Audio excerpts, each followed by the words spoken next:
Creating Your Reality, Action and Attraction. I'm Brian Withers, empowerment coach, trainer, and author. In this video, I want to talk about the action part of the creative process. And let's just go take a quick look at the creative process. All right, so just a quick review. So the asking for the things that we want automatically happens just by going through our daily life. When we come across something we don't like or we want more of, our inner being hears that, creates it up as a vibrational reality first.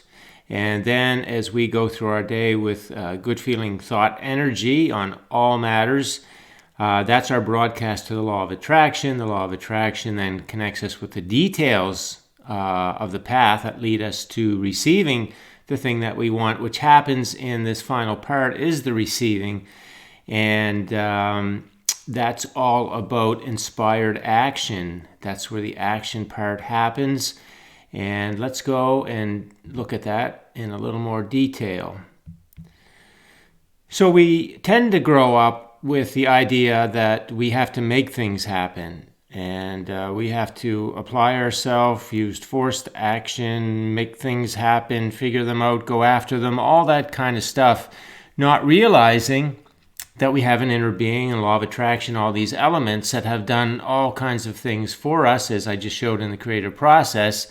So a lot of times, most people are just thinking, well, I've got to do this on my own kind of thing. I may have some friends or resources or whatnot, but generally it's a physical world approach where if it's going to go, it's going to be up to me to do the things that it's going to take to get what I want. And I'm never really guaranteed. See, in the physical world approach, you're never guaranteed that you're going to receive what you want, no matter how much effort you put in. Because there's elements that you just absolutely do not control.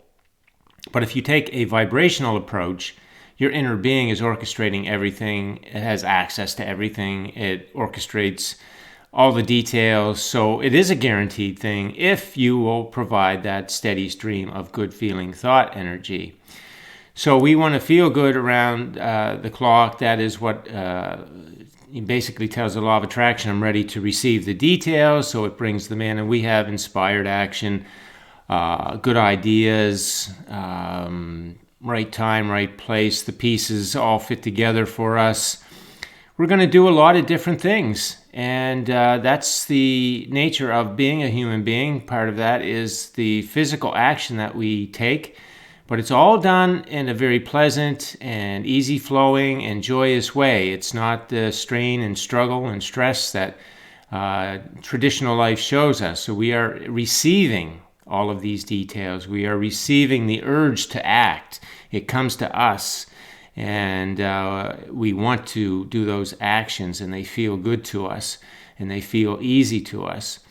And so, in this life, we're not accounting for our inner being. We're just we've taken our inner being out of the picture, and we're doing the job of our inner being, or at least we're trying to do it. And of course, we never can. So that's why there's always low vibration and stress involved.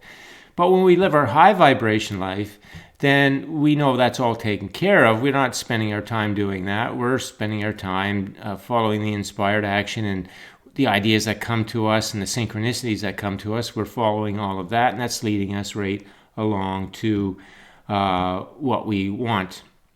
So up here, the law of attraction is not our friend because we got low vibration going on, and so that's what's coming back to us down here.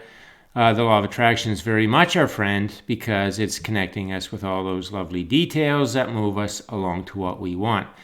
So, that path is now. We're never waiting for anything to happen. The path is right now, and you can be on it and receiving the details, even though those details may not look exactly like the things that you want. When they're feeling good details, then they absolutely are bringing you along. So a couple of ideas here, a couple of examples. For example, if you go to the gym, let's say you like working out, and so it's fun and enjoyable, and it's all high vibration, so there's inspired action. But if you go to the gym because you're trying to create some self-respect or you're feeling a lack of self-image, and you want to do something there. See, that's all low vibration. So that action is low vibration, and you're likely to come up with an injury or something by taking that kind of action. So there's the difference in, it's the same action, but one's done from inspiration and the other one's done from trying to, fill a void that really doesn't exist. Another example is you could be in business and you could be working on, contracts and proposals, and you're doing it, but it's all feeling good. It's all positive energy around it. So that's inspired action, right? That's the nice flow of life energy, and you're, expressing your gifts and talents, doing something that you really want to do. And so that's going to cause things to flow very well, and all the outcomes are going to be very pleasing, because that's the way it works. It's guaranteed from a high vibration perspective, whereas you could work on contracts and agreements and whatnot from this low vibration perspective, where it's not surrounded with good feeling energy, and it's going to go rougher. It's not, what comes out of it, it's hard to say. Maybe you get some, maybe you won't. Maybe you have beliefs that if you work hard 16 hours a day and put your dues in, or whatever that is, that it's going to yield some results. And it will, because the belief will cause you to receive, but there's a big price you're paying for it, and it's very limiting. It's not the unlimited life that we came for. So you can see the big difference between forced action and inspired action. Very big difference in life. We grow up with this make it happen action kind of mentality, and what we want to learn is our natural inspired action mindset, so that we're fully leveraging all of the elements of the creative process, and we're flowing through the pathways en route to receiving the things that we want, because the path really is so much of the joy of life is on the path to the things that we want, receiving all those details and the action that happens on that path. It's very engaging. We do not want to have things fall in our lap, because that would be no fun at all. We want to be engaging in life. And again, we could go to the beach, we could play video games, we could do all kinds of things. And if we're truly feeling good, not guilty that we should be more productive or any of that kind of thing, that kind of action is going to cause more action to come, more ideas. We're going to receive more inspired pieces of the path that are going to come to us. So if what you're doing truly, authentically feels good, it's going to keep leading you along. Feel good is kind of like breadcrumbs, they just keep leading you along. So that's your magic, as I talk about in all of these videos. It's feel good, again, a part of every part of the creative process. Okay, so I think that covers it really.